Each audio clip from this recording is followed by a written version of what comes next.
ઇમરાન લાલા એટલે મહિપતસિંહ ફાઉન્ડેશનમાં રૂટીન આવવા જવાવાળા, મહિપતના ખાસ માણસ, મહિપતના ખભેથી ખભો મેળવીને ચાલવાવાળા. એવું મારું નામ રાવજીભાઈ હેતભાઈ ચાવડા.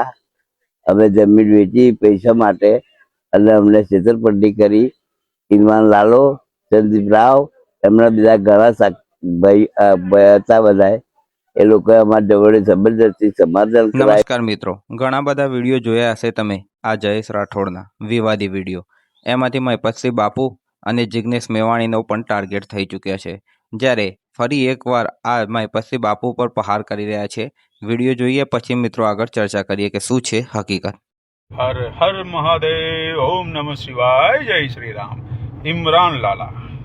ઇમરાન લાલા એટલે મહિપતસિંહ ફાઉન્ડેશનમાં રૂટીન આવવા જવાવાળા, મહિપતના ખાસ માણસ, મહિપતના ખભેથી ખભો મેળવીને ચાલવાવાળા. એવું એમના ત્યાંની કોઈ રીલમાં મેં સાંભળેલું છે. જોવી હશે તો મોકલી આપીશ, મારી પાસે છે.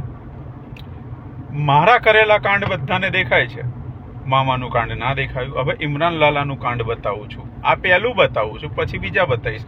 અને ગુજરાત પોલીસ અને જે અધિકારીઓ સાથે મહિપત હમણાં સુધી મને પકડાવવા માટે વાત કરતો હતો, શું હવે એ ઇમરાન લાલા ઉપર જે આરોપ લાગ્યો છે એની તથ્યતા હકીકત તપાસવા માટે ગુજરાત પોલીસને કહેશે કે જો દાદા શું કહે છે, સાંભળી લો. મારું નામ રાવજીભાઈ હેતભાઈ ચાવડા. અમે જમીન વેચી પૈસા માટે અને અમને છેતરપિંડી કરી. ઇરમાન લાલો, સંદીપ રાવ, એમના બીજા ઘણા ભાઈ હતા. બધા એ લોકોએ અમારા જોડે જબરદસ્તી સમાધાન કરાયું અને અમને 3 મહિનાની મુદત આપી અને અમને પૈસો મળ્યો નથી. અને ફરી આ તકરાર ઊભો કરી અમારી જમીન તલ્લે ચડાવી દીધી લોકોએ.